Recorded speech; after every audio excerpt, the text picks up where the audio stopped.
नमस्कार दोस्तों, कैसे हैं आप सब लोग। उम्मीद आप सब अच्छे होंगे। आज हम आपके सामने लेकर आए हैं जो हमारी सीरीज चल रही है उसका हो जाता है 11वां प्रैक्टिस सेट। इससे पहले हमने जो है 1 से लेकर 10 प्रैक्टिस सेट करा दिए हैं। वो अगर आपने नहीं देखे हैं तो आप हमारे चैनल पर विजिट करेंगे, वहां पर आपको इससे पहले सभी प्रैक्टिस सेट मिल जाएंगे। तो चलिए देर बिल्कुल नहीं करेंगे, हिंदी का ये प्रैक्टिस सेट है और शुरू कर लेते हैं आज का हमारा पहले क्वेश्चन से। सबसे पहला क्वेश्चन हो जाएगा आज की वीडियो का।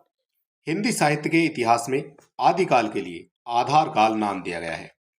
हिंदी साहित्य के इतिहास में आदिकाल के लिए आधार काल नाम दिया गया है, तो ये किसने दिया है। तो आधार काल जो नाम दिया है वो दिया है यहाँ पर मोहन अवस्थी ने। डॉक्टर मोहन अवस्थी ने आधार काल नाम दिया है, तो डी जो है यहाँ पर इसका करेक्ट आंसर माना जाएगा। ठीक है, और अगला क्वेश्चन देख लेते हैं। रामचंद्र शुक्ल के अनुसार शिव सिंह सरोज में गिनाए गए ग्रंथ हैं। रामचंद्र शुक्ल के अनुसार शिव सिंह सरोज में जो गिनाए गए ग्रंथ है वो कौन कौन से हैं। तो रामचंद्र शुक्ल के अनुसार जो गिनाए गए ग्रंथ हैं उनमें आपके आ जाते हैं, एक तो आ जाएगा आपका राम सतसई, ठीक है, ए हो जाएगा एक तो, और एक हो जाएगा आपका कड़खा रामायण। ठीक है, तो एक और दो ये हो जाएंगे आपके यहाँ पर करेक्ट आंसर। तो एक और दो किस में दिया गया है, तो ये दिया गया है आपका ऑप्शन नंबर ए में। यही आपका करेक्ट आंसर यहाँ पर माना जाएगा। थोड़ा सा हम स्पीड से चलेंगे क्योंकि हमें यहाँ पर जो है लगभग 120 से और 125 के आसपास क्वेश्चन कराने, यानी कि पूरा प्रैक्टिस सेट हमारा 11 नंबर का। ठीक है, निम्नलिखित पंक्ति किस रचनाकार की है। जो निम्नलिखित पंक्तियां हैं वो किस रचनाकार की हैं। तो पंक्तियां कौन सी हैं। अभिधा उत्तम काव्य है, मध्य लक्षण लीन, अधम व्यंजना रस विलस, उल्टी कहत नवीन। ये जो रचना है, ये जो पंक्तियां हैं वो किस रचनाकार की हैं। तो ये जो पंक्तियां हो जाएंगी ये हो जाती है यहाँ पर देव की। किसकी हो जाएंगी, ये हो जाती है यहाँ पर देव की। और देव जो है कौन है, तो ये एक रीतिकालीन कवि माने जाते हैं। कौन माने जाएंगे, ये माने जाएंगे रीतिकालीन कवि। ठीक है, ये भी आपको पता होना चाहिए, आपसे यही पूछ लिया जाएगा कि ये जो है कौन है, तो ये रीतिकालीन कवि हो जाएंगे आपके। रीतिकालीन कवि मतीराम द्वारा लिखित ग्रंथ ललित ललाम है। तो ललित ललाम क्या है। पिंगल ग्रंथ है, अलंकार है, रस निरूपण है, या इनमें से कोई नहीं है। सारे क्वेश्चन इंपॉर्टेंट हैं और कहीं ना कहीं आपकी परीक्षाओं में देखने को भी मिलते हैं। तो इसका जो करेक्ट आंसर यहाँ पर बनने वाला है आपका, आपसे पूछा गया है रीतिकालीन जो कवि है मतीराम, उनके द्वारा जो ग्रंथ लिखा गया है ललित ललाम। ललित ललाम जो है ये इंपॉर्टेंट है और कई बार आपकी परीक्षाओं में पूछा भी जाता है। ठीक है, तो ये जो है क्या है, तो ये माना जाता है आपका अलंकार ग्रंथ। ठीक है, ऑप्शन नंबर सी यहाँ पर आपका करेक्ट आंसर माना जाएगा। ठीक है, एक अलंकार ग्रंथ हो जाता है। और ये जो आपके मतीराम है इनकी कई सारी जो रचनाएं हैं वो पूछी जाती हैं, जिनमें आपकी सबसे ज़्यादा इंपॉर्टेंट है एक तो फूल मंजरी है। ठीक है, यहाँ पर लिख के देखते हैं। एक तो आ जाएगी आपकी फूल मंजरी, ये इंपॉर्टेंट है, ये पूछी जाती है आपकी परीक्षा में। एक आपका आ जाता है ललित लालाम, ये तो आपका यहाँ पर लिखा हुआ है। ठीक है, और इसके अनुसार एक आ जाती है इनकी सतसई भी, जो है पूछी गई है कई बार परीक्षाओं में सतसई। सतसई के अलावा एक पूछी जाती है इनकी रसराज। ठीक है, तो ये कई सारी रचनाएं हैं जो इनसे आपकी पूछी जाती है। इसके अलावा और भी वो कम पूछी जाती है, जिसमें लक्षण श्रृंगार है, साहित्य सार है, तो ये भी आपकी जो है मतीराम की हो जाएंगी। ये ब्रजभाषा के मतीराम जैसे कवियों की समकक्ष है और कहीं कहीं तो भाषा और भाव के माधुर्य में पद्माकर तट से टक्कर लेते हैं। आचार्य शुक्ल ने यह किस कवि के लिए कहा है। ये ब्रजभाषा के मतीराम जैसे कवि हैं, तो आचार्य शुक्ल ने ये जो कथन कहा है वो किसके लिए कहा है, किस कवि के लिए कहा है। तो ये जो कथन कहा गया है आचार्य रामचंद्र शुक्ल के द्वारा, ये कहा गया है बेनी परवीन के द्वारा। ऑप्शन नंबर यहाँ पर आपका करेक्ट हो जाएगा। ठीक है, ये बेनी परवीन हो जाते हैं। और ये जो बेनी परवीन की जो है कुछ रचनाएं हैं जिनमें आपको देखने को मिल जाएगा श्रृंगार भूषण, नवरस, ठीक है, नाना राव प्रकाश, ये सभी जो है आपकी इनकी हो जाती हैं रचनाएं। ठीक है, इनसे भी आपके क्वेश्चन बन जाते हैं। अगला हमारा क्वेश्चन बनता है बीसल देव रासो की नायिका का नाम उल्लेख कीजिए। जो बीसल देव रासो है उसकी नायिका का नाम उल्लेख करना है, तो उसका जो नाम हो जाएगा वो हो जाता है राजमती।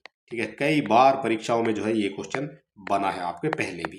ठीक है, राजमती आपको यहाँ पर नाम याद रखना है। और ये जो बीसल देव रासो है ये किसकी रचना है? बीसल देव रासो। तो बीसल देव जो रासो रचना है, ये रचना हो जाती है आपकी नरपति नाले की। ठीक है, नरपति नाले की ये रचना मानी जाती है। ठीक है, ये भी आपको पता होना चाहिए। रत्नाकर जोपम कथा पुस्तक का संबंध किससे है? रत्नाकर जोपम कथा, तो इसका जो संबंध है वो हो जाता है वज्रयानी सिद्ध शाखा से। बी हो जाएगा यहाँ पर इसका करेक्ट आंसर। ठीक है, वज्रयानी सिद्धों से जो है इसका संबंध यहाँ पर माना जाएगा। और ये बौद्ध धर्म की है, और बौद्ध धर्म को जो है दो भागों में, जो वज्रयानी सिद्ध थे उनको दो भागों में जो है बांटा गया था।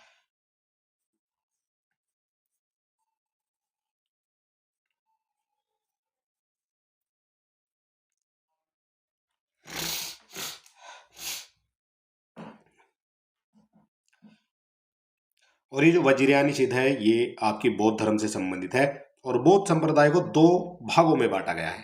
कौन कौन से दो भाग हो जाते हैं? एक तो हो जाता है आपका हीनयान, और एक हो जाता है आपका महायान। ठीक है, तो दो भागों में जो है बौद्ध संप्रदाय को जो है बांटा गया था।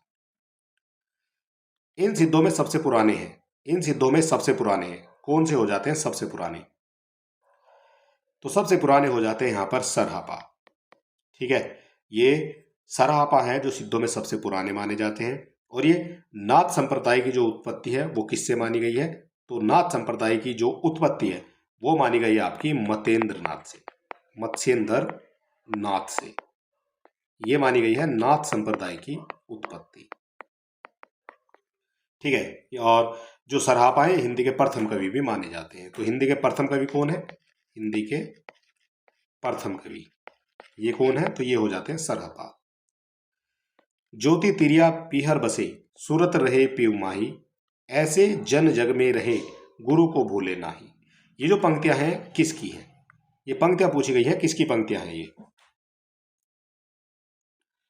तो ये जो पंक्तियां हो जाती हैं ये हो जाती हैं आपकी सहजोबाई की। ठीक है, सी हो जाएगा यहाँ पर आपका करेक्ट आंसर। सहजोबाई की ये पंक्तियां हो जाती हैं।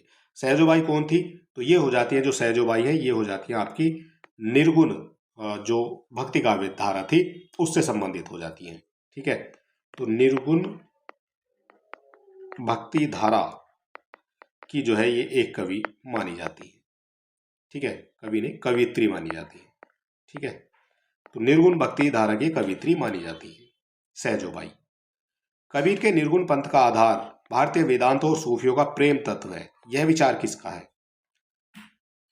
कबीर के निर्गुण पंथ का जो आधार भारतीय वेदांत और सूफियों का प्रेम तत्व है, तो ये जो विचार है वो किसका है?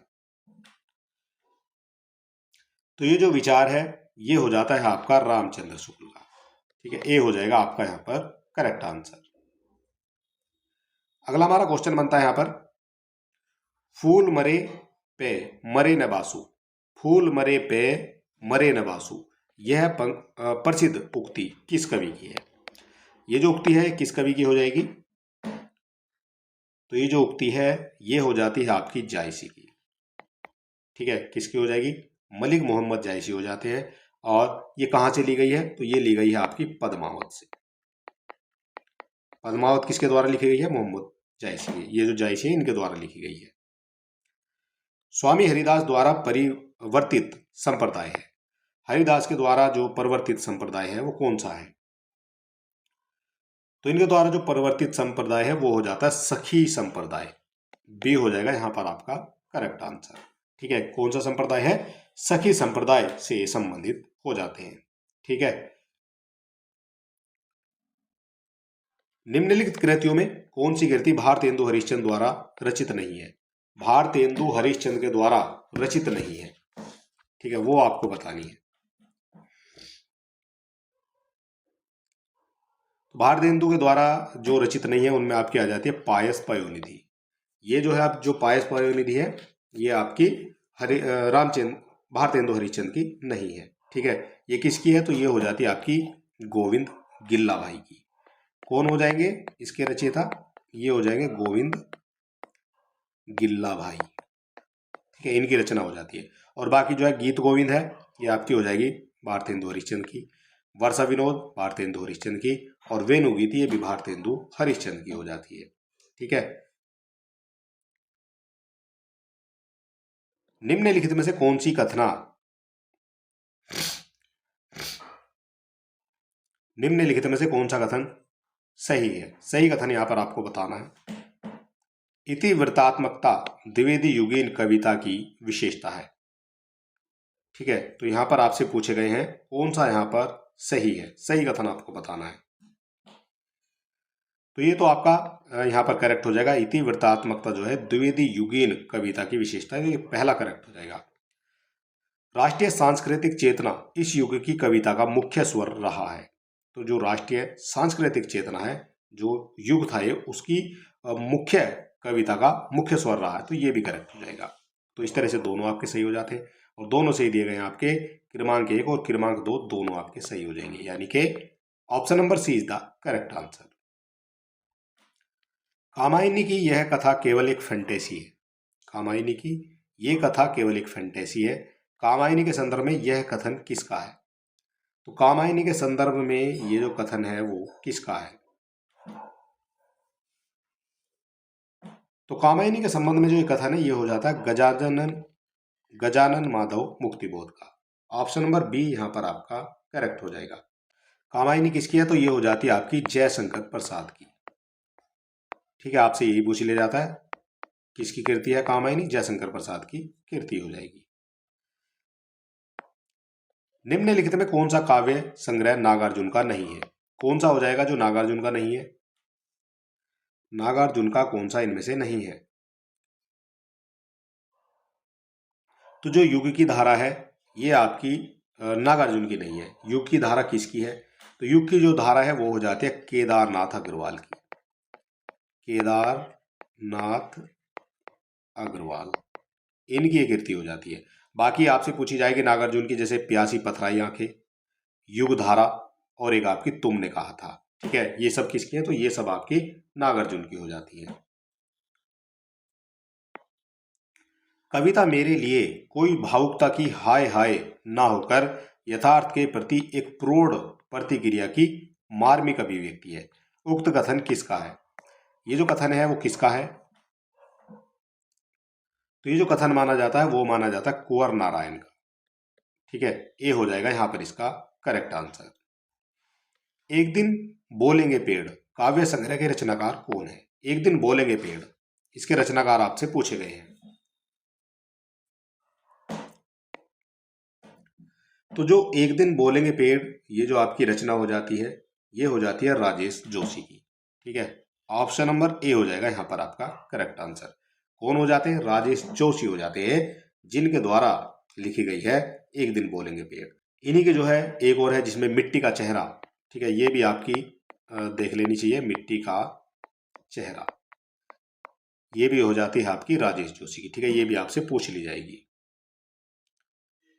निम्नलिखित में से किस रचनाकार फोर्ट विलियम कॉलेज से संबंधित नहीं था? निम्नलिखित में से किस रचना का जो रचनाकार है फोर्ट विलियम कॉलेज से संबंध नहीं था उसका? तो ये हो जाता है आपका रानी केतकी की कहानी का जो संबंध है वो फोर्ट विलियम कॉलेज से संबंध इसका नहीं है। बाकी सभी जो है उससे संबंधित आपके माने जाएंगे। निम्नलिखित प्रहसनों में एक जीपी श्रीवास्तव समाप्ति रचित नहीं है। कौन सा हो जाएगा जो रचित नहीं है? तो ये हो जाता है लबड़ धोंदो। ठीक है, ये जीपी श्रीवास्तव द्वारा रचित नहीं है। जो आपका है लपड़ धोंदो, ये किसका है? तो ये हो जाता है आपका बद्रीनाथ भट्ट का। बद्रीनाथ भट्ट हो जाते हैं इनसे संबंधित, और बाकी सभी किसके हैं? तो ये हो जाते हैं जीपी श्रीवास्तव के। ठीक है, उलटफेर हो जाएगा, दुमदार आदमी और मर्दानी औरत। ठीक है, ये सब आपके जीपी श्रीवास्तव के हो जाएंगे। अगला यहां पर हमारा क्वेश्चन बनता है और ये बन जाएगा दुर्गा एकांकी नाटक के रचनाकार हैं। जो दुर्गा एकांकी नाटक है उसके रचनाकार कौन है? तो दुर्गा एकांकी नाटक के रचनाकार हो जाते हैं उदय शंकर भट्ट। कौन हो जाएंगे? उदय शंकर भट्ट हो जाएंगे इसके रचनाकार।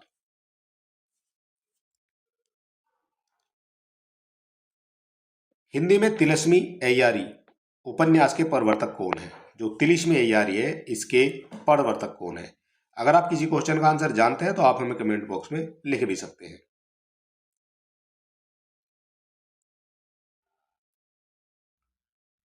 तो इसका जो करेक्ट आंसर है वो हो जाता है बाबू देवकीनंदन खत्री, यानी कि सी हो जाएगा आपका यहाँ पर करेक्ट आंसर। और ये जो देवकीनंदन खत्री है इनके उपन्यासों में सबसे जो इंपॉर्टेंट पूछा जाता है वो पूछा जाता है चंद्रकांता। ठीक है, चंद्रकांता जो है इनका सबसे ज्यादा पूछे जाने वाला ग्रंथ हो जाएगा। ठीक है, कई बार परीक्षाओं में बनता भी है। ठीक है, और इसके अलावा एक और पूछा जाएगा जिसमें आपकी अनूठी बेगम, ये भी किसका है? ये भी आपका हो जाता है देवकीनंदन खत्री का। उपन्यास का मोटापा उसके स्वास्थ्य पर वैसा ही असर डालता है जैसे मनुष्य का मोटापा। यह कथन किस इतिहासकार का हो जाएगा? तो ये जो कथन है किस उपन्यासकार का है? तो ये जो कथन है वो हो जाता है यहाँ पर बच्चन सिंह का। डॉक्टर बच्चन सिंह हो जाते हैं जिन्होंने कहा था कि उपन्यास मोटा नहीं होना चाहिए, उपन्यास का जो मोटापा है उसके स्वास्थ्य पर वैसा ही असर डालता है जैसा मनुष्य का मोटापा उन पर असर डालता है। ठीक है, तो ये कहा गया है बच्चन सिंह के द्वारा। आचार्य हजारी प्रसाद द्विवेदी किस धारा के उपन्यासकार हैं? जो आचार्य हजारी प्रसाद द्विवेदी है किस धारा के उपन्यासकार हैं?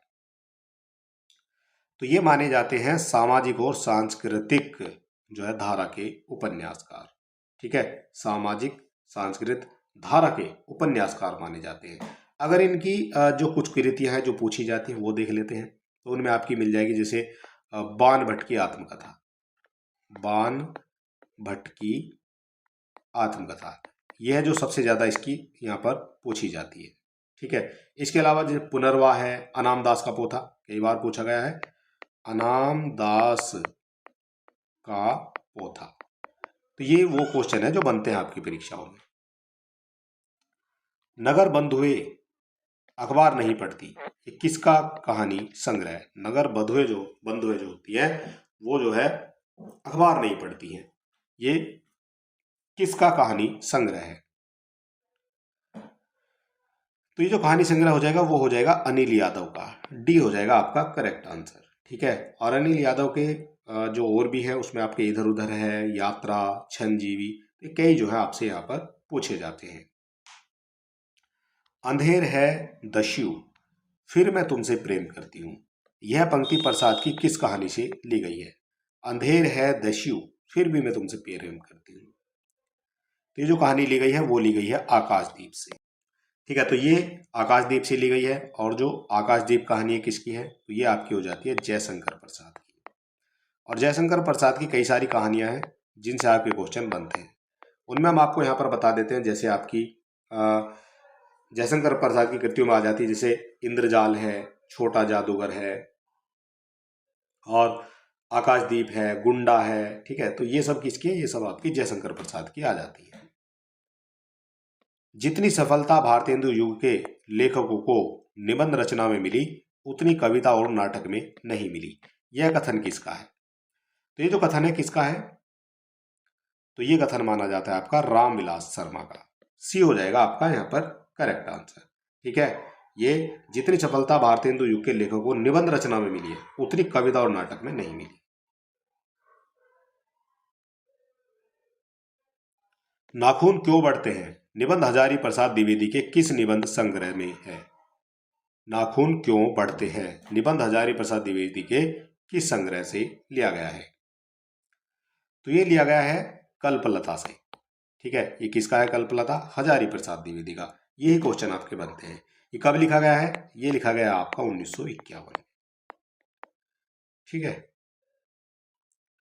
मैं साहित्य को मनुष्य की दृष्टि से देखने का पक्षपाती हूं, जो वाग्जाल मनुष्य को दुर्गति, हीनता और पर मुखापेक्षिता से ना बचा सके, जो उसकी आत्मा को तेजोदीप्त ना बना सके, जो उसके हृदय को पर दुखतार और संवेदनशील ना बना सके, उसे साहित्य कहने में मुझे संकोच होता है। तो ये जो कथन है वो किसका है? ये कथन है किसका है? ये कथन आपसे पूछा गया है। तो ये जो कथन बनता है ये बनता है आपका हजारी प्रसाद द्विवेदी का, बी हो जाएगा आपका यहाँ पर करेक्ट आंसर। हिंदी के मार्क्सवादी समीक्षक हैं, सारे क्वेश्चन इंपॉर्टेंट लिए गए हैं इन प्रैक्टिस सेटों में।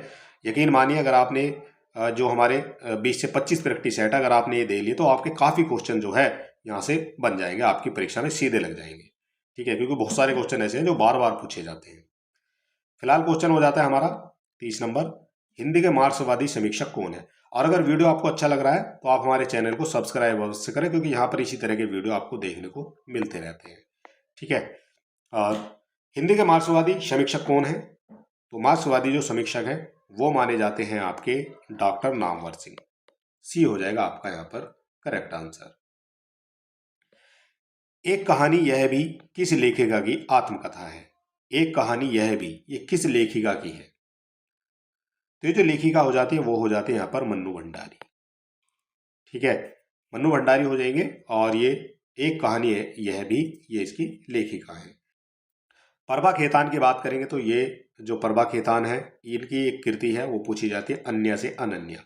ये भी कई बार पूछी जाती है आपकी, अन्य से अनन्या। ठीक है, ये कई बार पूछी गई और ये प्रभा खेतान की है। कस्तूरी कुंडल बसे आत्मकथा, ये किसकी है, कस्तूरी कुंडल बसे। तो कस्तूरी कुंडल बसे ये हो जाती है आपकी मैत्रेयी पुष्पा की। ये सारे वो रचनाकार हैं जिनसे हर बार क्वेश्चन आपके बनते हैं। ठीक है, कस्तूरी कुंडल बसे, और ये जो लिखी गई है वो लिखी गई है आपकी 2002 में। ठीक है, ये हो जाएगा इसका करेक्ट आंसर।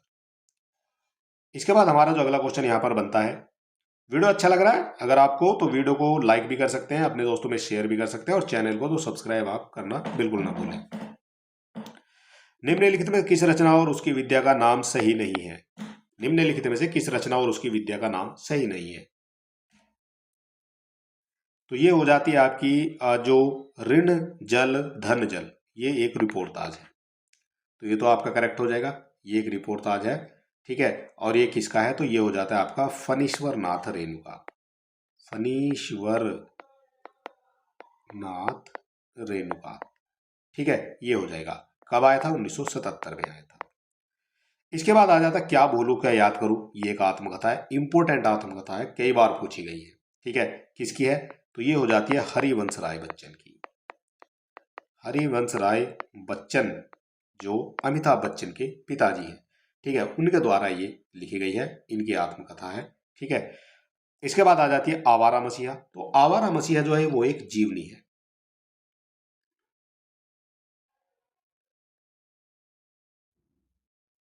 आवारा मसीहा जो है ये एक जीवनी हो जाती है, और जो झूठन है ये आपका जो है एक संस्मरण नहीं है, ये आपका गलत हो जाएगा।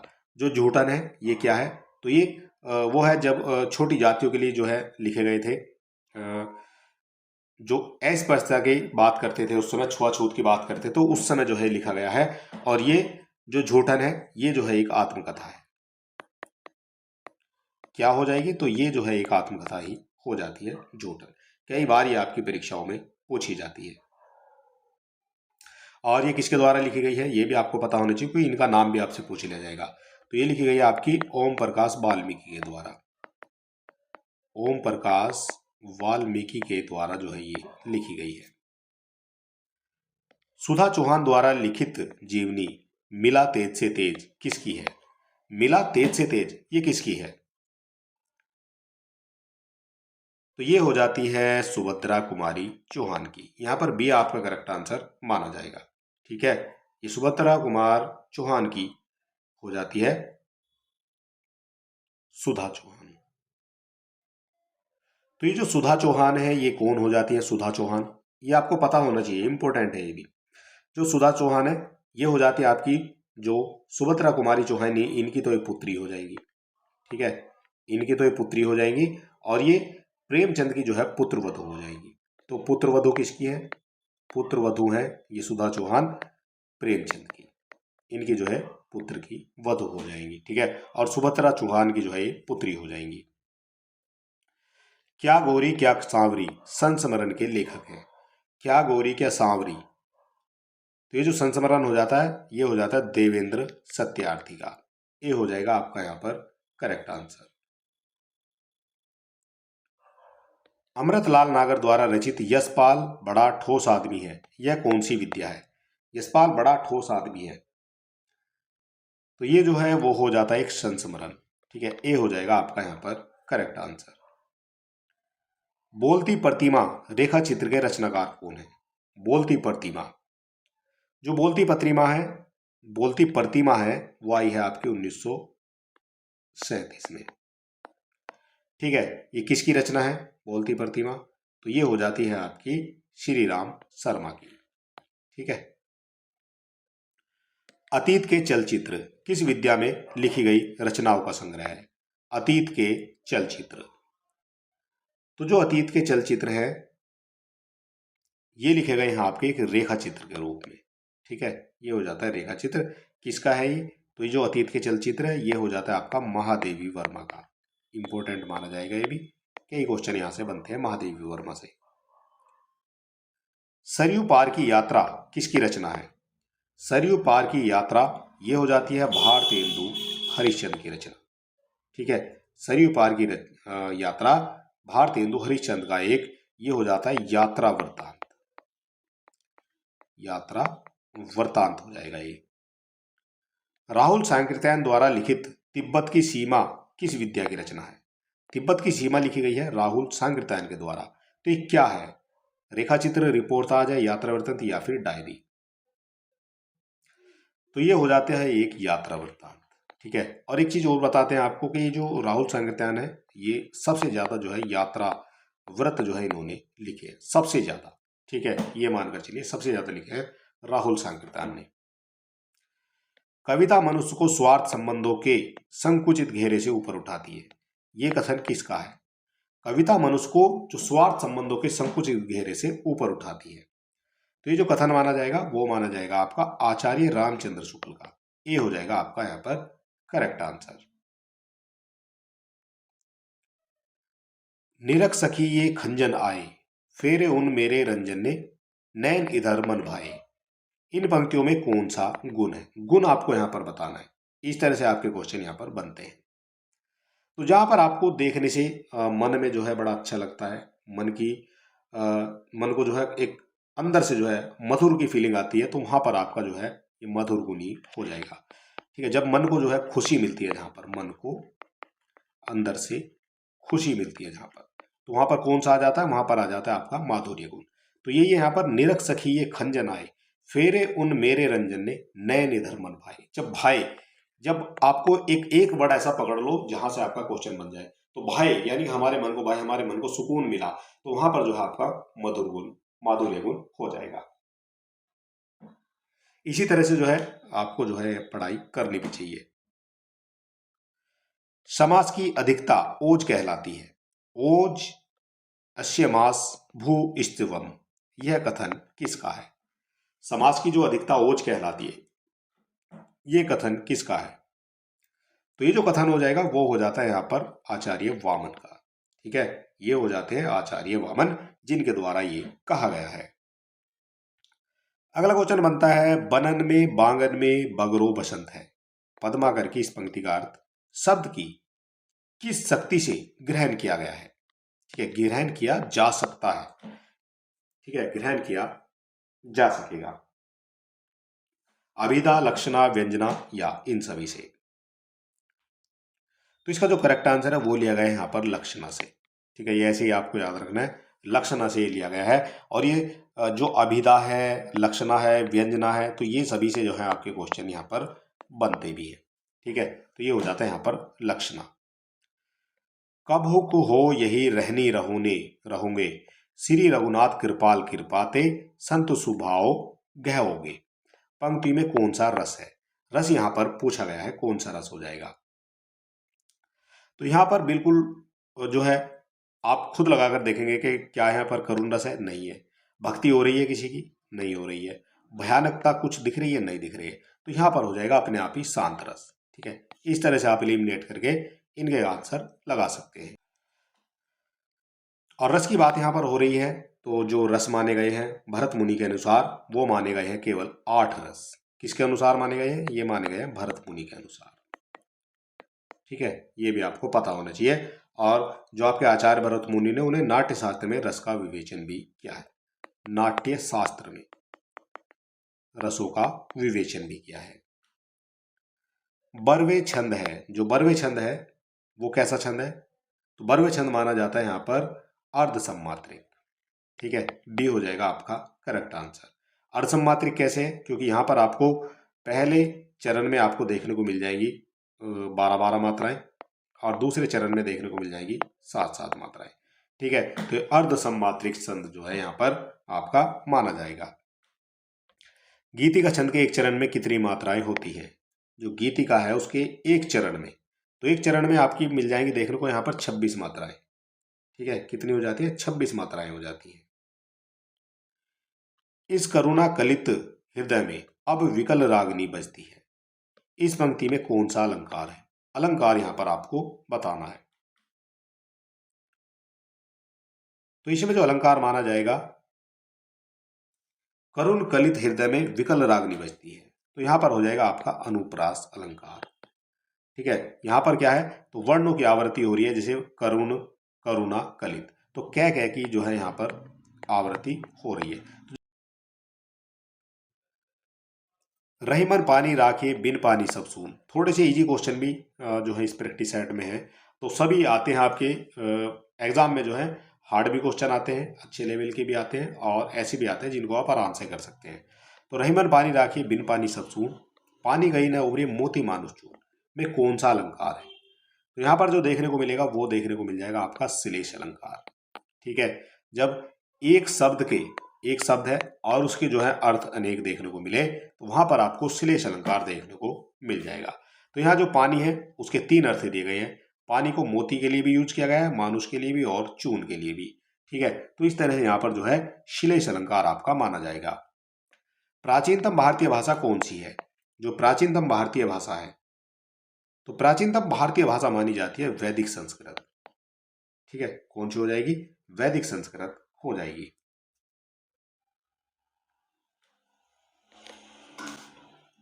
वैदिक वैज्ञानिक तथा तकनीकी शब्दावली आयोग भारत सरकार द्वारा देवनागरी वर्णमाला सारणी के मानकीकृत स्वीकृत रूप में सम्मिलित नहीं किया जाने वाला लिपि चिन्ह है। कौन सा हो जाएगा जो उनके द्वारा सम्मिलित नहीं किया गया है? तो ये हो जाता है लिरय को जो है यहाँ पर शामिल नहीं किया गया है। ठीक है, यह है वैज्ञानिक और तकनीकी शब्दावली आयोग ने। ठीक है, तो इसको जो है उसमें सम्मिलित नहीं किया है। किस विद्वान ने सर्वप्रथम आर्य भाषाओं के अध्ययन की ओर भाषा वैज्ञानिकों का ध्यान आकृष्ट किया था? कौन हो जाते हैं ये? भाषा वैज्ञानिकों का ध्यान आकृष्ट किया था, तो ये हो जाते हैं हार्नले। डी हो जाएगा आपका करेक्ट आंसर। ठीक है, ये हो जाते हैं जिन्होंने भारतीय आर्य भाषा के अध्ययन की ओर भाषा वैज्ञानिकों का ध्यान जो है आकृष्ट किया था, हार्नले हो जाते हैं। और इन्होंने जो है जो आर्य भाषाओं को वर्गीकरण किया था सबसे पहले, वो किया था 1880 में। ठीक है, ये भी आपको पता होना चाहिए। अनुनासिक व्यंजन कौन से होते हैं? जो अनुनासिक व्यंजन हैं वो कौन से हैं? अनुनासिक व्यंजन, तो ये होते हैं वर्ग के जो है पंचमाक्षर होते हैं। जैसे आपके होते हैं कै, ख, ग, घ और अन। इस तरह ये जो 5वां अक्षर होता है ना, ये सभी में लगा रहता है यहाँ। तो सभी में जो है ये वर्ग के जो भी 5वां अक्षर होता है वो आपका माना जाएगा अनुनासिक व्यंजन। ठीक है, तो ये हो जाएगा आपका यहाँ पर करेक्ट आंसर। ये कौन कौन से होते हैं, इनकी जो पहचान है, तो सबसे पहले आपको डे देखने को ये मिल गया यहाँ पर। दूसरा होता है इस तरह का, ये देखने को मिल जाएगा। फिर आपका एक में न देखने को मिल जाएगा, फिर आपका ये वाला न, और फिर आ जाएगा आपका मैं। तो ये सभी जो है आपके वर्ग के पंचमाक्षर यानी अनुनासिक माने जाएंगे। निम्न विकल्पों में उस विकल्प का चयन कीजिए जो भाववाचक संज्ञा का सही विकल्प नहीं है। भाववाचक संज्ञा का सही विकल्प नहीं है, तो भाववाचक में आपकी रुलाई आ जाती है, सामाजिकता आ जाती है, अध्यापन आ जाएगा।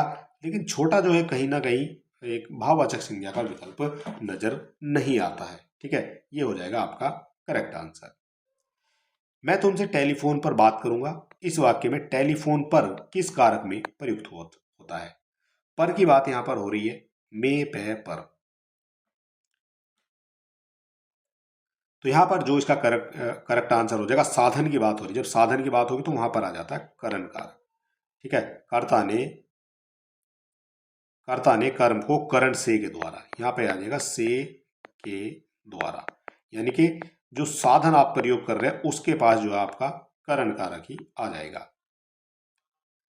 अगला क्वेश्चन हमारा यहां पर बनता है, निम्नलिखित में स्त्रीलिंग शब्द है, स्त्रीलिंग कौन सा हो जाएगा?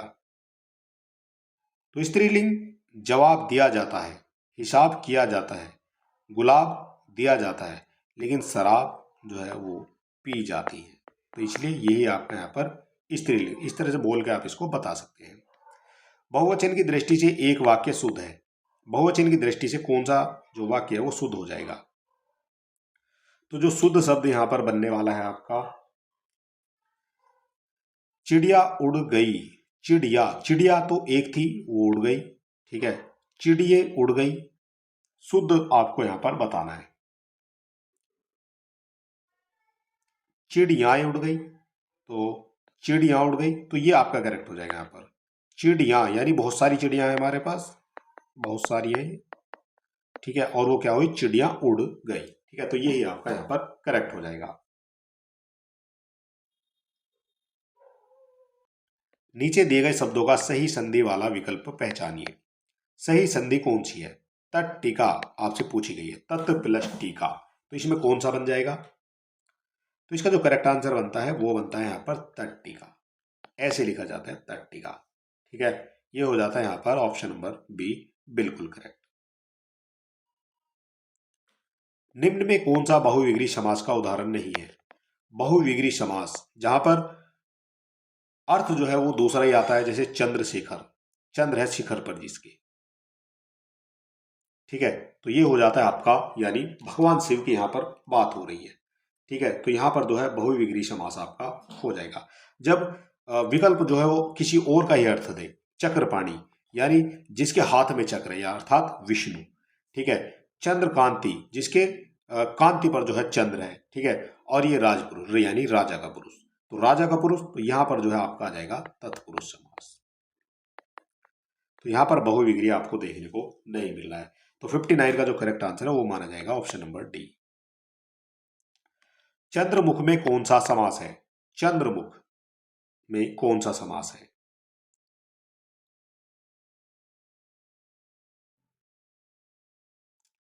तो चंद्रमुख में जो समास हो जाएगा, चंद्र के समान मुख, जहां पर के समान है जो आ जाए वहां पर आपका कर्मधारय समास आ जाता है।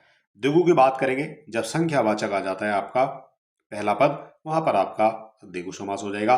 जहां पर अव्यय आ जाता है पहला पद, वहां अव्ययवाची समास हो जाएगा, और तत्पुरुष यहां पर आपको पता ही है, ठीक है। चरण शब्द में कौन सा प्रत्यय है? चरण शब्द में कौन सा प्रत्यय है? तो चरण में जो प्रत्यय बनेगा वो बनेगा चर अन, ठीक है, चर प्लस अन, ये बन जाएगा आपका यहां पर प्रत्यय। प्रत्यय होता है जो बाद में लगता है, और उपसर्ग होता है जो पहले लगता है। निम्नलिखित में एक शब्द योग रूढ़ कोटि का है, योग रूढ़ कोटि का कौन सा हो जाएगा? तो योग रूढ़ कोटि का हो जाता है यहां पर जलज, ये हो जाता है आपका योग रूढ़ कोटि का शब्द, ठीक है, और बाकी सब क्या है? तो बाकी सब आपके यहां पर ये हो जाते हैं यौगिक शब्द।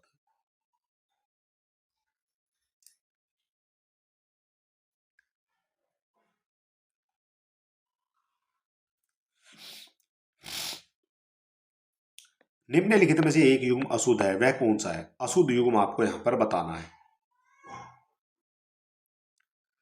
तो अशुद्ध यहां पर हो जाएगा आपका सौदागर, ये एक फारसी शब्द है। शमक, ये आपका अंग्रेजी शब्द है। अलमारी जो है तुर्की शब्द नहीं है। अलमारी कैसा है? तो अलमारी आपका हो जाता पुर्तगाली शब्द, ठीक है, अलमारी कैसा शब्द है? तो अलमारी आपका एक पुर्तगाली शब्द हो जाएगा, और जो किताब है वो हो जाता है एक आपका अरबी शब्द, ठीक है, तो यहां पर आपका जो करेक्ट आंसर बनेगा वो बन जाएगा ऑप्शन नंबर सी। निम्न विकल्पों में उस विकल्प का चयन कीजिए जो दिए गए युग्म शब्द के सही अर्थ वाला विकल्प है। तो खादी और खादी, इस तरह से जो है यहां पर आपको बताना कौन सा यहां पर करेक्ट हो जाएगा। खादी और खादी, तो खादी का जो अर्थ होता है वो होता है यहां पर कटीला, और एक खादी का अर्थ होता है यहां पर कवच, ठीक है, तो इस तरह से आपका जो करेक्ट आंसर बनेगा ऑप्शन नंबर बी हो जाएगा, बिल्कुल करेक्ट आंसर आपका यहां पर माना जाएगा। शाखा मृग पर्यायवाची है, शाखा मृग यानी कि शाखाओं पर चलने वाला हिरन, तो ये किसको कहा जाता है? तो शाखाओं पर चलने वाला जो मृग है वो कहा जाता है बंदर को। ठीक है, बंदर को कहा जाएगा। बंदर के उसमें आपके कपी आ जाता है, ये भी आपका जो है पूछा जाता है बंदर के बारे में। ठीक है, इसके अलावा अगर मोर की बात करेंगे तो मोर में आपका मयूर है, सिखी है और शिखंडी कई बार पूछा गया है। शेर के में आपके केसरी पूछा जाता है, शार्दुल पूछा जाता है, व्याघ्र भी पूछा जाता है। ठीक है, मृगेंद्र पूछा जाता है। और बिल्ली के तो बहुत कम पूछे जाते हैं, जिसमें आपका बिलैया, पूतिका, बिलाव, ये सब जो है बिल्ली के हो जाएंगे। विलोम की दृष्टि से असंगत युग्म कौन सा है? असंगत पूछा गया यहाँ पर विलोम की दृष्टि से। तो यहाँ पर ऊंट का तो ऊंटनी बन जाएगा, बिल्कुल करेक्ट हो जाएगा ये तो। सूर, भीरू, ये भी करेक्ट हो जाएगा। ठीक है, प्राचीन का अर्वाचीन हो जाएगा, ये भी करेक्ट है। सांड का साडनी नहीं होगा, ये आपका गलत हो जाता है। ठीक है, सांड का जो विलोम बनेगा वो बनेगा गाय। ठीक है, ये हो जाता है आपका यहाँ पर करेक्ट आंसर। विलोम बनेगा वो बन जाएगा आपका यहाँ पर गाय। ठीक है, ये हो जाएगा यहाँ पर करेक्ट आंसर। अनुरक्त शब्द का विलोम शब्द क्या है? अनुरक्त शब्द का विलोम शब्द क्या है? अनुरक्त का विलोम आपसे यहाँ पर पूछा गया है। तो अनुरक्त का जो विलोम बनता है वो बनता है विरक्त। ये हो जाएगा आपका यहाँ पर करेक्ट आंसर। ठीक है, विराग किसका है? तो विराग का हो जाएगा यहाँ पर अनुराग। त्याग का हो जाएगा आपका यहाँ पर ग्रहण। प्रतिकूल की बात करेंगे तो प्रतिकूल का हो जाता है अनुकूल। ठीक है, ये हो जाएगा आपका यहाँ पर करेक्ट आंसर। एक वाक्य यहाँ पर शुद्ध दिया गया है, कौन सा है इनमें से शुद्ध? आपकी राय से यह काम जरूरी है, यह आपका गलत माना जाएगा। शुद्ध आपको यहाँ पर बताना है। वहां मिष्ठान की बड़ी दुकान है, तो ये करेक्ट हो जाएगा, मिष्ठान की बड़ी दुकान है। भारत कश्मीर से लगा कर कन्याकुमारी तक फैला है, तो ये गलत है। उन्होंने बहुत सी पुस्तकें एकत्रित कर ली, ये भी गलत हो जाएगा। करेक्ट कौन सा? केवल बी यहाँ पर आपका करेक्ट हो जाएगा। वर्तनी की दृष्टि से निम्नलिखित में कौन सा शब्द अशुद्ध है? वर्तनी की दृष्टि से अशुद्ध है वो कौन सा हो जाएगा? तो वर्तनी की दृष्टि से जो अशुद्ध माना जाएगा वो माना जाएगा यहाँ पर कैलाश तो ठीक है, पुरस्कार भी ठीक है और तिरस्कार भी, लेकिन परिशिष्ट जो है वो आपका गलत हो जाएगा। ठीक है, परिशिष्ट जो है ये लिखा जाएगा आपका परिशिष्ट आएगा यहाँ पर। ठीक है, ये ठे लिखा है तो ये गलत हो गया, तो ये टे वाला जो है ये आपका करेक्ट हो जाएगा, परिशिष्ट। ठीक है, बाकी आपके सही लिखे हैं। मैं आदर सहित नमस्कार करता हूं, वाक्य का शुद्ध रूप क्या होगा? मैं आदर सहित नमस्कार करता हूं, तो इसका जो करेक्ट आंसर बनेगा वो बनेगा मैं सादर नमस्कार करता हूं। ठीक है, डी हो जाएगा आपका यहां पर करेक्ट आंसर। जिसकी चिंता नहीं हो सकती, वाक्यांश के लिए एक शब्द क्या है? जिसकी चिंता नहीं हो सकती है, तो वाक्यांश के लिए जो एक शब्द है वो बन जाएगा आपका अचिंत्य। ठीक है, अचिंत्य बन जाएगा, जिसकी चिंता नहीं हो सकती है। ठीक है, ए हो जाएगा आपका करेक्ट आंसर। अनुपम का अर्थ क्या है? अनुपम का तो अनुपम हो जाता है आपका जिसकी उपमा ना की जा सके, जिसकी उपमा ना की जा सके। ठीक है, अगर उपमान की बात करेंगे तो जिसकी तुलना ना की जा सके। उपमान की बात करेंगे जिसकी तुलना ना की जा सके। ठीक है, और जिसकी उपमा दी जा सके वो हो जाता है आपका उपमेय। जिसकी उपमा दी जा सके, और जो उपमा है वो तो उपमा तो है ही, दो वस्तु के एक दूसरे के समीप रखकर मापना, जो तोलना, उसकी जो है उपमा की जाती है। ठीक है, तो करेक्ट आंसर आपका बनेगा ऑप्शन नंबर सी।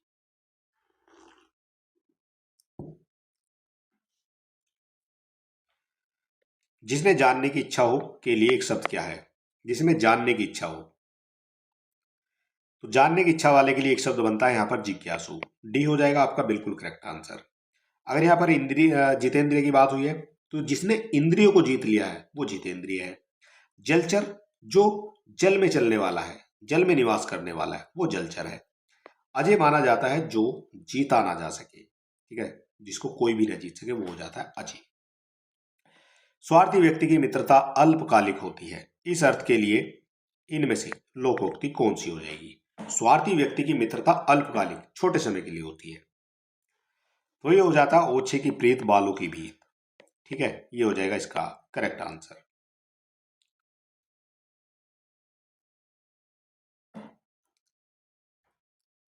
निम्नलिखित प्रश्न में 4 विकल्पों में से उस विकल्प का चयन करें जो दिए गए मुहावरे का सही अर्थ हो।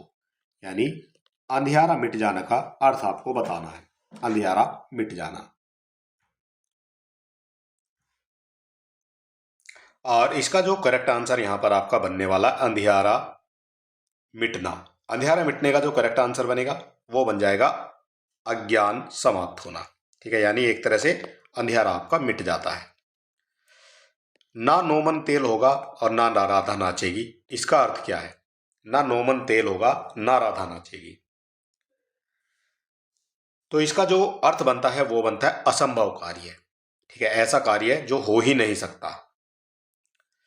दूत वाक्यम कृति के रचनाकार कौन है? जो दूत वाक्यम कृति है उसके रचनाकार कौन है? तो दूत वाक्यम जो कृति है उसके जो रचनाकार माने जाएंगे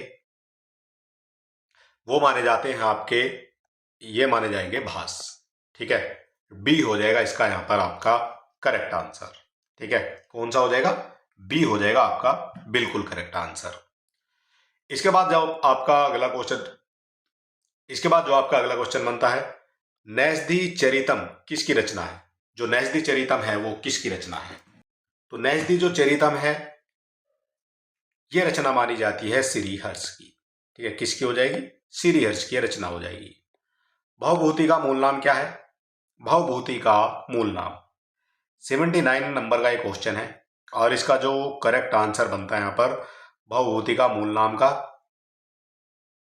तो ये बन जाता है आपका श्रीकंठ का। ठीक है, किसका हो जाएगा? श्रीकंठ का हो जाएगा। भवभूति का मूल नाम क्या है, क्या था मतलब, तो श्रीकंठ हो जाएगा।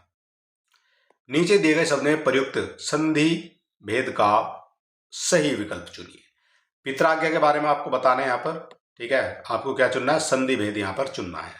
चलिए देख लेते हैं इसका संधि भेद क्या बनता है पित्राज्ञा का। तो इसका जो संधि भेद बनेगा वो बन जाता है यहाँ पर पितृ प्लस आज्ञा। पितृ प्लस आज्ञा, और यहाँ पर कौन सा दिया गया है? तो ये दिया गया है यहाँ पर ऑप्शन नंबर बी में। ठीक है, तो यही आपका बनेगा यहाँ पर करेक्ट आंसर। सुवैत्युष्टु का संधि विच्छेद क्या होगा? सुवैत्युष्टु का संधि विच्छेद, तो इसका जो संधि विच्छेद बन जाता है वो बन जाता है स्वस्ति प्लस अस्यु। ठीक है, ये हो जाएगा इसका यहां पर करेक्ट आंसर। इसके बाद आपका जो अगला क्वेश्चन बनता है और ये बन जाएगा, निम्नलिखित में सामाजिक शब्द और समास के एक युग्म गलत है। यहां पर जो है एक युग्म गलत दिया गया है, और वो कौन सा गलत दिया गया है? तो जो गलत है उसमें वो हो जाता है जो उपकृष्णम, ये जो है तत्पुरुष समास है, ये गलत हो जाएगा। उपकृष्णम में जो है तत्पुरुष समास नहीं है, उपयाति अव्यय की बात यहां पर हो रही है, तो यहां पर बनेगा आपका अव्ययीभाव समास। ठीक है, कौन सा हो जाएगा? अव्ययीभाव यहां पर बन जाएगा। महादेव ये कर्मधारी है, महान है जो देव। सुबकबम ये द्वंद्व हो जाता है। ठीक है, और पुष्प धनवा ये हो जाता है आपका बहुव्रीहि समास। इस तरह से आपके जो बाकी सभी सही है, केवल आपका जो गलत बना है यहां पर वो बना है आपका ऑप्शन नंबर ए। अगला क्वेश्चन बनता है, अस्मद शब्द का प्रथम विभक्ति द्विवचन का रूप क्या है? अस्मद शब्द का जो प्रथम विभक्ति द्विवचन का रूप है तो ये माना जाएगा आपका, और ये दिया गया है यहां पर जो है आवाम। ठीक है, तो ये क्या है? ये अस्मद शब्द का प्रथम विभक्ति का द्विवचन का रूप है आवाम। ठीक है, ऑप्शन नंबर ए हो जाता है यहां पर करेक्ट आंसर। जगती शब्द रूप में कौन सा वचन है? जो जगती शब्द रूप है उसमें कौन सा वचन है? तो जगती शब्द रूप में जो आपका वचन बनता है वो बनता है यहां पर एक वचन। ठीक है, ए हो जाएगा आपका यहां पर करेक्ट आंसर। स्था धातु का विधि लिंग लकार प्रथम पुरुष बहुवचन क्या है? ये सारे क्वेश्चन पूछे जाते हैं आपकी परीक्षा में। तो इसका जो करेक्ट आंसर बनेगा वो बन जाता है यहां पर तिष्ठेतु। क्या बनेगा? तिष्ठेयु। स्था धातु का विधि लिंग लकार प्रथम पुरुष का बहुवचन। ठीक है, तो ये स्था धातु का है और तिष्ठेयु यहां पर आपका बन जाता है। और अगर स्था की बात करेंगे तो स्था का मतलब क्या होता है? तो स्था का मतलब होता है यहां पर ठहरना। ठीक है, ये होता है स्था का मतलब। रामेन बानेन हतो बाली इत्यत्र साधकम कर्णम इति सूत्रम गतार्था कस्मिन् पदे विद्यते। तो इसमें जो है आपसे पूछा गया है, यहाँ पर सूत्र कौन सा लग रहा है वो आपसे पूछा गया है। यानी कि पूछा गया है कि राम ने रावण को किस तरह से मारा, वहां पर कौन सा सूत्र है। तो राम ने रावण को जो मारा है वो बाण के द्वारा मारा है, ठीक है, बाणे नस्ती, ठीक है। इस तरह से आपका जो करेक्ट आंसर बनेगा वो बन जाएगा यहाँ पर ऑप्शन नंबर बी बन जाएगा यहाँ पर ऑप्शन नंबर, ठीक है। तो सहायता किसने करी है राम की, तो ये करी है आपकी बाण ने। सज्जन पापाद जुगुप्से का हिंदी अनुवाद क्या होगा।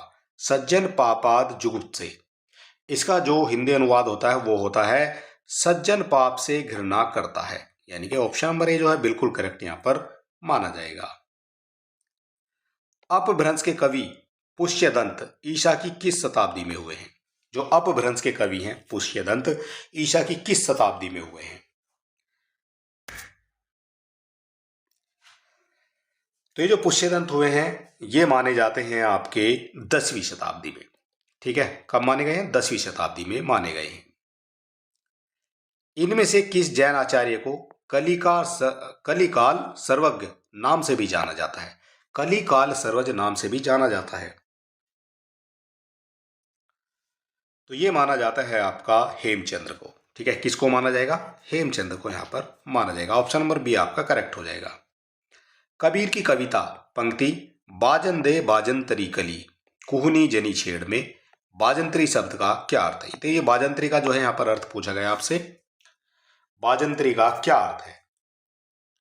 तो जो बाजंतरी का अर्थ होता है यहां पर वो हो जाएगा वीणा, एक तरह की बाजंतरी, यानी बाजन दे एक तरह की बाजंतरी को, तो बाजंतरी कहा गया है वीणा को। निम्नलिखित में से कौन सी कृति मलुकदास की नहीं है। मलुकदास की कौन सी नहीं है इनमें से,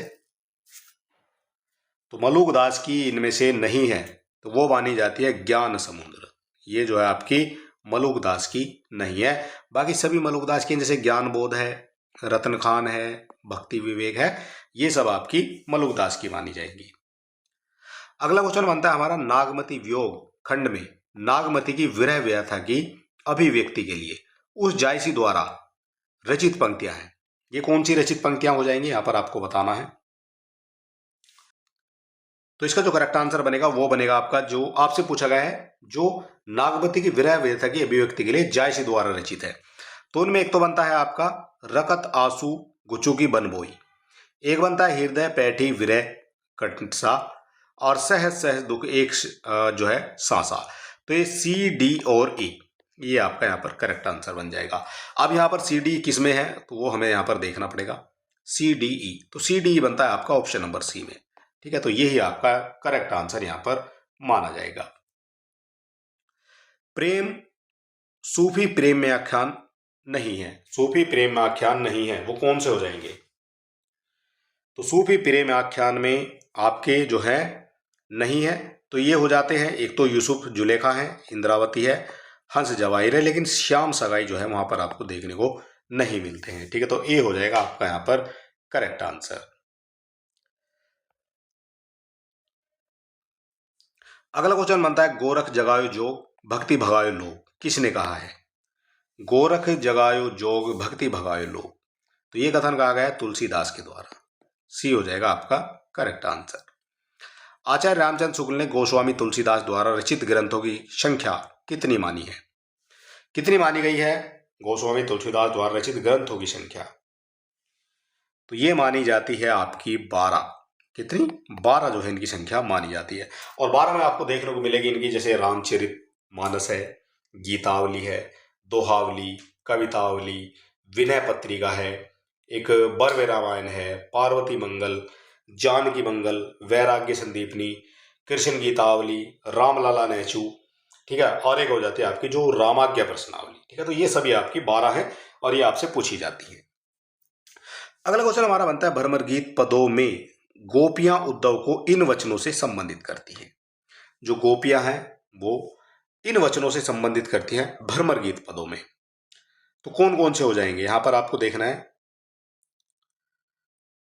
तो यहां पर जो गोपियां संबोधित करेंगी उसमें सबसे पहले आपको देखने को मिल जाएगा जोग शिखावत पांडे, दूसरा आपको देखने को मिल जाता है मधुकर मधु मतवारे, और एक देखने को मिल जाता है आपका घोष बड़े व्यापारी। ठीक है, तो ये चीजें आपको देखने को वहां मिलेगी। इसमें आपका ACD और ACD दिया गया है आपका ऑप्शन नंबर सी में, ACD। ठीक है, यही का आपका करेक्ट बन जाएगा। आयो घोष बड़ो व्यापारी, ये आ गया, अभी हमने आपको बताया था। लादी खेप गुण ज्ञान जोग की, ब्रज में आई उतारी, फाटक देकर हाटक मांगत, भोरत निपट सुधारी। उक्त पद में प्रयुक्त फाटक शब्द का प्रयोग, मतलब फाटक शब्द का जो अर्थ है वो आपको बताना क्या है। फाटक शब्द का अर्थ, तो फाटक का जो यहां पर अर्थ बताया गया है वो बताया गया है, फाटक मतलब अनाज फटकने के लिए निकला हुआ कदम। बी हो जाएगा इसका करेक्ट आंसर। केशव दास की रचना इनमें से कौन सी है कौन सी, वो आपको बतानी कौन सी है केशव दास की रचना। तो केशव दास की रचना में आपकी देखने को मिल जाएगी यहां पर जहांगीर जसचंद्रिका। इंपॉर्टेंट है, कई बार आपसे यहां पर ये पूछी जाती है, केशव दास की रचना है ये। तो यहां पर जो पूछी गई है आपकी मधवानल, ये किसकी है, तो मधवानल आपकी हो जाती है ये आलम की। एक पूछी जाती है मदनाष्टक, कई बार पूछी गई है, और ये हो जाती है आपकी रहीम की। ठीक है, तो इस तरह से आपसे क्वेश्चन बनते हैं। प्रेम की पीर ही को लेकर इनकी वाणी का प्रादुर्भाव हुआ है। आलोचक रामचंद्र शुक्ल का यह कथन रीतिकाल के किस कवि के संदर्भ में है। रीतिकाल के किस कवि के संदर्भ में यह कथन कहा गया है, तो रीतिकाल के जो कवि हैं उनमें देख लेते हैं। तो उनमें जो इनका करेक्ट आंसर बनेगा वो बनेगा घनानंद। ठीक है, ए हो जाएगा आपका यहाँ पर करेक्ट आंसर। प्रेम की पीर ही को लेकर इनकी वाणी का जो है प्रादुर्भाव हुआ है। गुप्त जी वास्तव में सामंजस्यवादी कवि है, प्रतिक्रिया का प्रदर्शन करने वाले अथवा मद में झूमने वाले कवि नहीं है। मैथिली शरण गुप्त पर यह मंतव्य निम्नलिखित विचारों में से किसका है। किसका हो जाएगा ये जो विचारकों में से मंतव्य किसका है ये, तो ये मंतव्य माना जाता है रामचंद्र शुक्ल का। ठीक है, ए हो जाएगा आपका करेक्ट आंसर। इसके बाद यहां पर आ जाता है हमारा अगला क्वेश्चन, और चींटी से लेकर हाथी पर्यंत सभी पर कविता हो सकती है। चींटी से लेकर हाथी तक सभी पर पर्यंत कविता हो सकती है, ये जो कथन है वो किस विद्वान का है। 101 पर हम आ गए हैं, यानी 100 क्वेश्चन हम कंप्लीट कर चुके हैं, और 20 से 25 क्वेश्चन अभी हमारे पास और बचे हुए हैं। और यहां पर जो हमारा इसका करेक्ट आंसर हो जाएगा, तो वो बन जाएगा इसका करेक्ट आंसर महावीर प्रसाद द्विवेदी। ए हो जाएगा आपका यहां पर करेक्ट आंसर। यह आख्यान इतना प्राचीन है कि इतिहास में रूपक का अद्भुत मिश्रण हो गया, इसलिए मनु, श्रद्धा और इड़ा इत्यादि अपना ऐतिहासिक अस्तित्व रखते हुए सांकेतिक अर्थ की भी अभिव्यक्ति करे तो मुझे कोई आपत्ति नहीं। मनु अर्थात मन के दोनों पक्ष, हृदय और मस्तिष्क का संबंध क्रमशः श्रद्धा इड़ा से भी सरलता से लग जाता है। कामायनी के बारे में उपयुक्त पंक्तियां किसकी है, ये कामायनी के बारे में लिखा गया है, इतनी बड़ी पंक्तियां। ठीक है, तो किसने कहा है और किसकी ये पंक्तियां हो जाती है कामायनी के बारे में। तो ये जो कहानियां हैं कामायनी के बारे में, ये कहानियां हो जाती है आपकी जयशंकर प्रसाद की। ठीक है, कामायनी के बारे में जो उपयुक्त पंक्तियां हैं जयशंकर प्रसाद की हैं, और कामायनी जयशंकर प्रसाद की है। छायावाद के बारे में सही कथन है, जो छायावाद है उसके बारे में सही कथन कौन कौन से वो आपको बताने हैं। तो छायावाद के बारे में जो सही कथन यहाँ पर बनेंगे उनमें आपके बनेंगे, एक तो बन जाएगा छायावाद जहां तक आध्यात्मिक प्रेम लेकर चला वहां तक तो रहस्यवाद के अंतर्गत ही रहा है, तो ये आपका करेक्ट हो जाएगा। और एक आपका बनता है मानवतावादी दृष्टि के पेट से ही काव्य में छायावाद का जन्म हुआ था, तो ये भी आपका करेक्ट हो जाएगा, यानी कि COD आपका यहाँ पर करेक्ट बनने वाला है। और COD किस में दिया गया, तो ऑप्शन नंबर ए में दिया गया है आपका COD। किस काव्य की भूमिका में सुमित्रा नंदन पंत ने भाषा, अलंकार, छंद, शब्द और भाव के सामरस्य व्यक्त किए हैं, सामरस्य पर विचार व्यक्त किए हैं, तो वो कौन सा हो जाएगा। तो यहां पर जो इसका करेक्ट आंसर बनेगा वो बनेगा यहां पर पल्लव। ठीक है, पल्लव किसकी है, तो पल्लव हो जाती है आपकी सुमित्रा नंदन पंत की।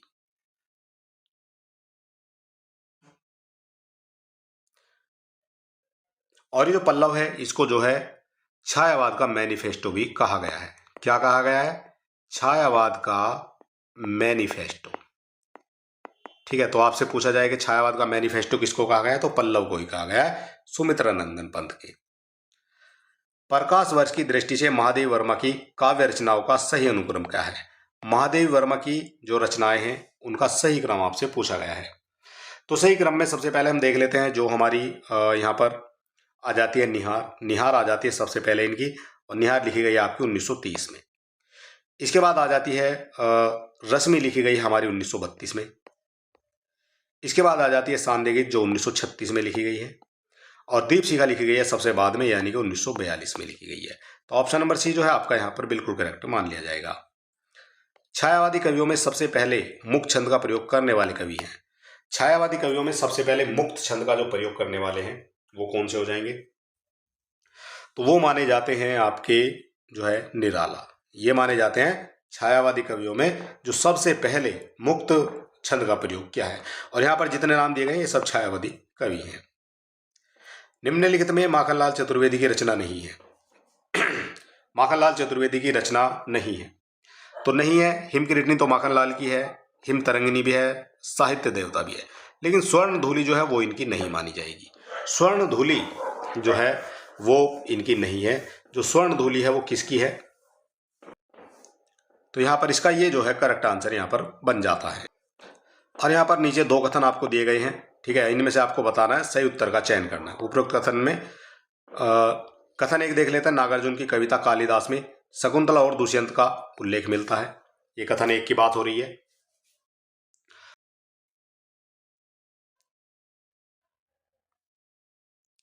तो पहला जो कथन है वो आपका यहाँ पर गलत माना जाएगा। कालिदास की कविता में नागार्जुन जो है उसमें शकुंतला और दुष्यंत का उल्लेख देखने को आपको नहीं मिलेगा। बात करेंगे दूसरे कथन की। शाप भरा तन प्रजातंत्र, यह काव्य पंक्ति रामधारी दिनकर की कविता रश्मि रति की है। तो ये भी आपका यहाँ पर गलत हो जाता है। तो दोनों तो कथन आपके यहाँ पर गलत दिए गए हैं। 1 और 2 दोनों यहाँ पर असत्य हो जाते हैं, ठीक है। ये आपके असत्य माने गए हैं।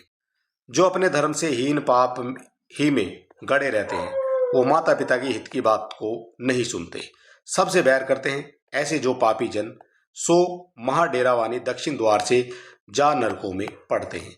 ये जो गद्यखंड है खड़ी बोली के किस आरंभिक गद्यकार का है? ये किस गद्यकार का जो है यहाँ पर ये कथन माना जाएगा? तो ये माना जाता है आपका सदल मिश्र का, ठीक है। सी हो जाएगा आपका यहाँ पर करेक्ट आंसर। सदल मिश्र का जो है ये हो जाएगा, और ऑप्शन नंबर सी इसका बिल्कुल करेक्ट हो जाएगा। अगला क्वेश्चन हमारा बनता है, ये हत्यारे गांव के मुखिया हैं, गरीबों का खून चूसते हैं।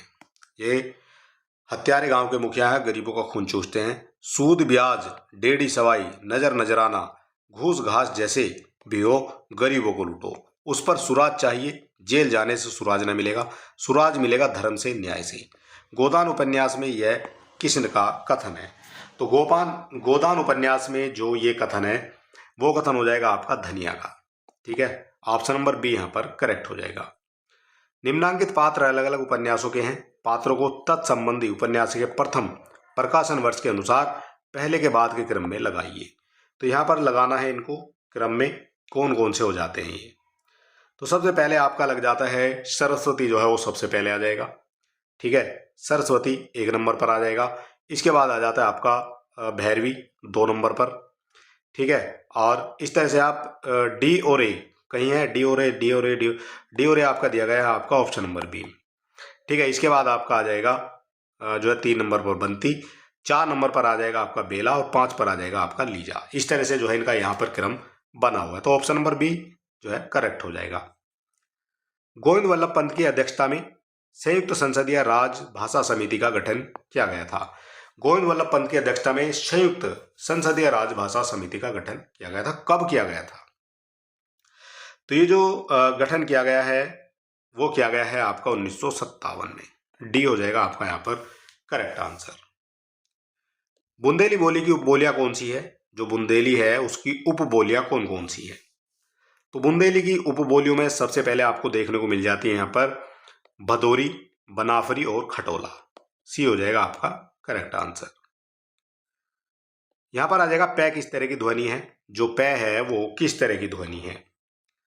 तो नीचे दिए विकल्पों में से सही विकल्प का चयन आपको करना है। तो जो पै है वो आपकी मानी जाती है ओष्ठ ध्वनि। कैसी हो जाएगी? पै जो है आपकी एक ओष्ठ ध्वनि मानी जाती है, ठीक है। पै में आपका पै, फै, भै, भै, मैं और ऊ भी आते हैं दोनों तरह के, तो वो सब जो है ओष्ठ ध्वनि के अंतर्गत आपको देखने को मिल जाएंगे। निम्नलिखित में असंगत युग्म है। असंगत यहां पर कौन सा है? असंगत आपको यहां पर बताना है। तो कपड़ा सिला जा चुका है, तो पूर्ण बोधकता है, सिला जा चुका है, जा चुकेगा तो पूर्णता बोधक यहां पर हो जाएगा ये। ठीक है, आपसे पूछा गया है असंगत। काम ना किया जा सके, ये शक्ति बोधक क्रिया की बात हो रही है। पत्र फाड़ डाला जाएगा, आवश्यकता बोधक, ये आवश्यक नहीं है, पत्र फाड़ डाला जाएगा। वह विद्वान समझा जाने लगा, तो ये भी आपका ठीक है। आपसे पूछा गया कौन सा असंगत है, तो केवल सी आपका यहां पर असंगत हो जाएगा। अब यहां पर कुछ और क्वेश्चन है, 125 के लगभग क्वेश्चन यहां पर आपके हो जाते हैं। निम्नलिखित में व्यंजन संधि वाला शब्द है। व्यंजन संधि वाला शब्द कौन सा हो जाएगा? व्यंजन संधि वाला शब्द तो वो बन जाएगा आपका यहां पर दिगंबर। ठीक है, दिगंबर कैसे बनेगा? तो ये बनता है आपका, जब इसको तोड़ते हैं तो दिक प्लस अंबर, बनता है आपका दिगंबर। नीचे दिए शब्दों में प्रयुक्त समासों के नाम विकल्प के क्रम से दिए गए हैं। तो राह खर्च, व्यर्थ, गोला, छुट भैया, इनमें सबने आपको बताना है इनमें जो है कौन कौन से समास लगेंगे। यहाँ पर बड़ा अच्छे लेवल का जो है यहाँ पर क्वेश्चन है, और देख लेते हैं यहाँ पर कौन सा हो जाएगा इसका करेक्ट आंसर। तो सबसे पहले जो बात करेंगे वो करेंगे राह खर्च की। तो राह खर्च क्या है? तो राह खर्च हो जाता है एक आपका राह के लिए खर्च, यानी कि तत्पुरुष समास। ठीक है, तत्पुरुष 2 में दिया गया आपका। व्यर्थ, व्यर्थ हो जाता है आपका वि अर्थ, यानी कि अव्यवभाव समास हो जाएगा। गोला और बारूद यहां पर द्वंद होगा, ठीक है, द्वंद समास हो जाएगा। और छुट भैया, छुट है जो भैया, छोटा है जो भैया, वो हो जाएगा कर्मधार, यानी ऑप्शन नंबर डी बिल्कुल करेक्ट, इजी क्वेश्चन है वो। निम्नलिखित में शब्दों के मूल शब्द है। निम्नलिखित शब्दों में मूल शब्द है, तो मूल शब्द कौन सा हो जाएगा यहां पर? तो मूल शब्द यहां पर हो जाता है आपका सेना। ये धार्मिक मूल शब्द नहीं है, रस हो जाएगा, चमक हो जाएगा और धर्म हो जाएगा। इसके बाद बनता है आपका कर्ण शब्द का तद्भव रूप क्या है? कर्ण शब्द का तद्भव रूप आपसे पूछा गया है। कर्ण शब्द का तद्भव रूप, तो कर्ण का जो तद्भव यहां पर आपका बनने वाला है वो बनता है आपका कान, और कान दिया गया आपका ऑप्शन नंबर सी में। आंख नीची होना मुहावरे का सटीक अर्थ क्या है? आंख नीची होना, तो आंख नीची होने का मतलब होता है आपका जो है लज्जित होना। ठीक है, ये होता है आपका करेक्ट आंसर।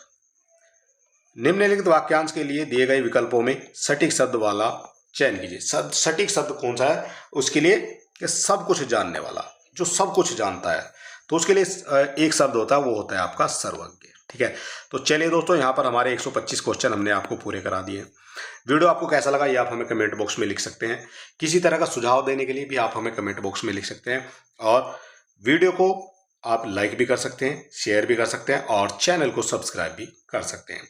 तो चलिए दोस्तों, मिलते हैं अगले वीडियो में, तब तक के लिए नमस्कार, जय हिंद।